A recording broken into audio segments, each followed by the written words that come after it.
Hello मेरे प्यारे दोस्तों, आप सभी को मेरे यूट्यूब चैनल कहानी का खजाना में स्वागत करती हूँ। आई होप आप सभी लोग खुश होंगे, स्वस्थ होंगे।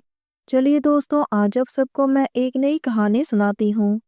दोस्तों, मेरी पत्नी मुझसे रूठ कर अपने मायके जा बैठी थी, लेकिन कुछ दिन में ही वो मेरे बिना तड़पने लगी और उसने बहाना बनाते हुए मुझे मायके बुला लिया।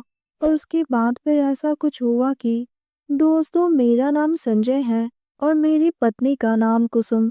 कुसुम बहुत ही गोरी है, उसका फिगर किसी मॉडल की तरह है और होठ पतले।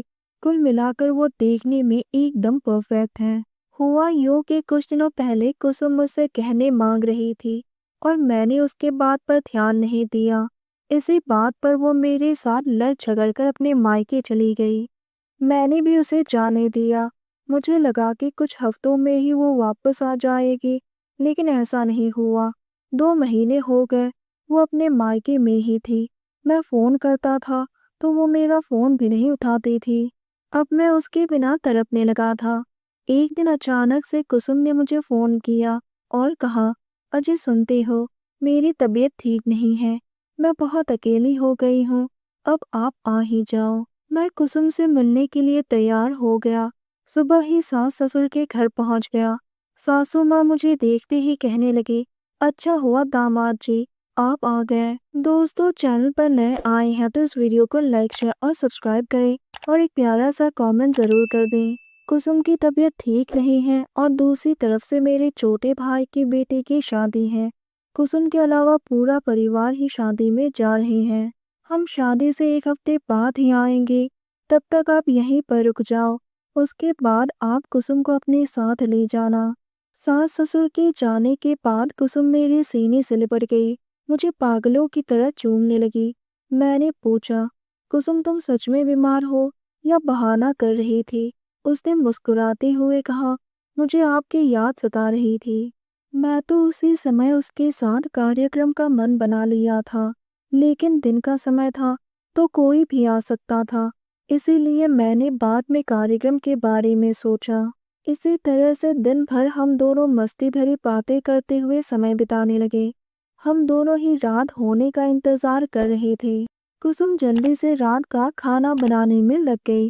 उसे कार्यक्रम पर जाने की बहुत जल्दी थी। उसकी ये तरफ देखकर मुझे भी बेताबी हो रही थी। हम दोनों ने जल्दी जल्दी खाना खा लिया। कुसुम रसोई का काम जल्दी से निपटाकर कमरे में आ गई। मैं भी पूरी तरह से तैयार हो गया था। मुझे ऐसा लग रहा था जैसे मैं पहली बार उसके साथ कार्यक्रम पर जा रहा हूँ। हम दोनों में पहले दिन की तरह रोमांस था। उसने मेरे छाती पर हाथ रख दिया तो मेरे दिल में जैसे हलचल मच गई थी। कुसुम ने सिसकते हुए कहा, मेरी जान, मैं कब से तड़प रही थी, आज जाकर मौका मिला है। वो मेरे बालों पर हाथ घुमाने लगी। मैंने भी हंसकर बोला, ऐसी भी क्या तड़प है कुसुम? वो हारी हुई आवाज में बोली, तुमसे अलग होने के बाद एहसास हुआ कि तुम ही मेरे असली गहने हो। उसकी बातें सुनकर मेरे अंदर और भी जोश आ गया। मैंने अपने कपड़ों के साथ उसकी साड़ी को भी किनारा किया। बहुत दिनों के बाद उसकी खूबसूरती का सामने से दीदार हुआ। कुसुम रोमांटिक होकर मेरी आंखों में देखने लगी।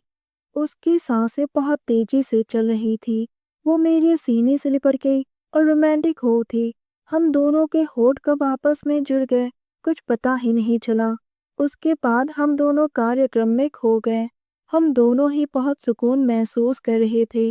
मैंने पूछा, आज ये चमत्कार कैसे हुआ? वो भावुक होकर बोली, मैं इस पल के लिए तड़प रही थी।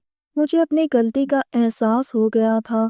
आप बहुत ही अच्छे हो, इसलिए मैं आपको ये सुख दे रही हूँ। इसी तरह से कार्यक्रम का सिलसिला कुछ घंटों तक चला।